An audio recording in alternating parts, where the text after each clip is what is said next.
இந்த வீடியோவில் நம்ம எதை பற்றி பார்க்க போகிறோம்னா, விவசாயிகளுக்கான அடையாள அட்டை அப்ளை செய்வதற்கான வழிமுறைகள் என்ன என்பதை பற்றியும், இதற்கு தேவையான ஆவணங்கள் என்ன என்பதை பற்றியும், இதோட பெனிஃபிட்ஸ் என்ன என்பதை பற்றியும், இதற்கு யாரெல்லாம் அப்ளை பண்ணலாம் மற்றும் அப்ளை பண்ண ஸ்டேட்டஸ் எப்படி செக் பண்ணுறது என்பதை பற்றி தான் இந்த வீடியோவில் அப்டேட்லாம் பார்க்க போகிறோம்.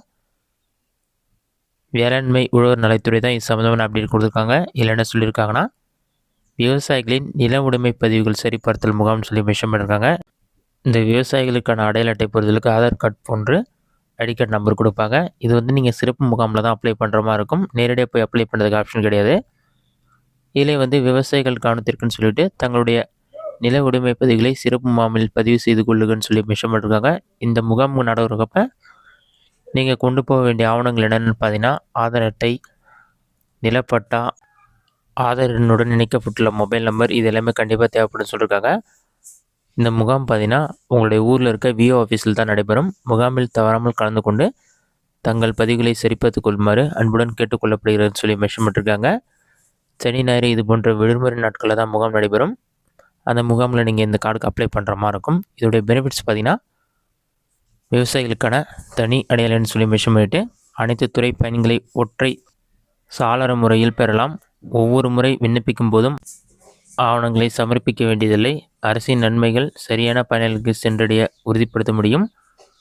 கூட்டுறவு மற்றும் தேசியமயமாக்கப்பட்ட வங்கிகளில் எளிய முறையில் பயிர்க்கடன் பெறும் வசதி. ஆதாரின் அடிப்படையில் விவசாயிகள் வங்கி கணக்கிற்கு நேரடியாக பணப்பரிமாற்றம் செய்யப்படும் சொல்லியிருக்காங்க. மேலும் தகவல் அறியன்னு சொல்லிட்டு ஹெல்ப்லைன் நம்பர் கொடுக்குறாங்க. உங்களுக்கு வேறு டவுட்னா இந்த ஹெல்ப்லைன் நம்பர் கால் பண்ணி நீங்கள் கேட்டு தெரிந்து கொள்ள முடியும். இந்த சிறப்பு முகாம் எப்போது நடைபெறுது, இந்த மாதிரி விவரங்களும் நீங்கள் கேட்டு தெரிந்து கொள்ள முடியும். அடுத்ததாக நீங்கள் சிறப்பு முகாமில் இந்த விவசாய அடையாள அட்டைக்கு அப்ளை பண்ணியிருந்தால் அதுக்கான அப்ளிகேஷன் ஸ்டேட்டஸ் எப்படி செக் பண்ணுறது என்பதை பற்றி பார்க்கலாம். உங்களுடைய மொபைலில் ஏதாவது ஒரு ப்ரௌசர் ஓப்பன் பண்ணிக்கிங்க. அதில் கூகுள் சர்ச்சில் போயிட்டு அக்ரி ஸ்டாக் சொல்லி டைப் பண்ணுங்கள். அந்த மாதிரி நீங்கள் டைப் பண்ணி வைக்க கொடுங்க.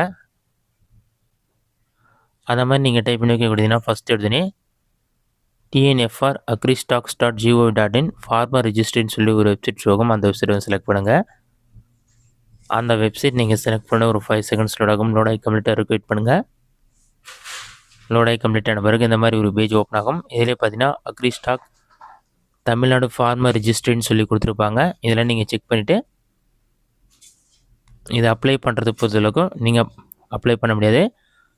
இந்த சிறப்பு முகாம் அந்த மாதிரி தான் அப்ளை பண்ணணும். ஸ்டேட்டஸ் மட்டும் நீங்கள் செக் பண்ணிக்கலாம். டேஷ்போர்ட்னு ஒரு ஆப்ஷன் கொடுத்துருப்பாங்க. அதை கிளிக் பண்ணிங்கன்னா இது வரைக்கும் எவ்வளோ பேர் ரிஜிஸ்டர் பண்ணிருக்காங்க, என்னென்ன ஸ்கீமில் ரிஜிஸ்டர் பண்ணிருக்காங்கன்ற டீட்டெயில்ஸ்லாம் தெரிந்து கொள்ள முடியும். அதற்காக இந்த டேஷ்போர்டுன்ற ஆப்ஷன் கொடுத்துருக்காங்க. அடுத்ததான் என்ரோல்மெண்ட் ஸ்டேட்டஸ் செக் பண்ணுறதுக்கு ஒன்று ஆப்ஷன், சிஎஸ்சி லாகின் பண்ணுறதுக்கு ஒரு ஆப்ஷன், மொத்தம் 3 ஆப்ஷன் கொடுத்துருக்காங்க. நீங்கள் ஸ்டேட்டஸ் செக் பண்ணுறதுக்கு check enrollment status option click பண்ணுங்கள். அதை நீங்கள் கிளிக் பண்ணிங்கன்னா ஒரு 5 செகண்ட்ஸ் லோட் ஆகும். லோட் ஆகி கம்ப்ளீட் ஆன பிறகு check status against enrollment ID அதை நம்பர்னு கொடுத்துருப்பாங்க. இதில் போய்ட்டு உங்களோட என்ரோல்மெண்ட் ஐடி அப்படி இல்லைனா ஆதார் கார்டு நம்பர் ஏதாச்சும் ஒரு டீட்டெயில்ஸ் செலக்ட் பண்ணிவிட்டு அதை நம்பர் என்டர் பண்ணிவிட்டு செக் ஆப்ஷன் கிளிக் பண்ணுங்கள். செக் கொடுத்தீங்கன்னா ஒரு 5 செகண்ட்ஸ் லோட் ஆகும். லோட் ஆகி கம்ப்ளீட் ஆன பிறகு உங்களோட ஐடி, ஃபார்மர் நேம், உங்களோட அப்ளிகேஷன் ரிஜெக்ட் ஆகிட்டுதா அல்லது அப்ரூவல் ஆகிட்டுதா, அந்த டேட் என்ன, அந்த மாதிரி டீட்டெயில்ஸ், அப்ரூவல் ஸ்டேட்டஸ் ஆக்டிவாக இருக்கணும்னு சொல்லி அப்ரூவல் ஆக்ஷன் கொடுத்துருப்பாங்க. இந்த மாதிரி எல்லா டீட்டெயில்ஸுமே கொடுத்துருப்பாங்க. ரிஜெக்ட் இருந்தால் அதற்கான ரீசனும் கொடுத்துருப்பாங்க. அப்ரூவல் இருந்தால் அப்ரூவ்னு வரும். இந்த மாதிரி ஈஸியாக நீங்கள் இந்த ஸ்டேட்டஸ் நீங்கள் செக் பண்ணி பார்த்துக்கொள்ள முடியும். நீங்கள் ரிஜிஸ்டர் பண்ணாமல் இருந்தீங்கன்னா நாட் ரிஜிஸ்டர் அந்த மாதிரி உங்களுக்கு ஷோ ஆகும். இந்த வீடியோ உங்களுக்கு யூஸ்ஃபுல்லாக கொடுக்குறேன். இந்த வீடியோ பிடிச்சிருந்தா லைக் பண்ணுங்கள். வேறு டவுட் கமெண்ட் பாக்ஸில் கமெண்ட் பண்ணுங்கள்.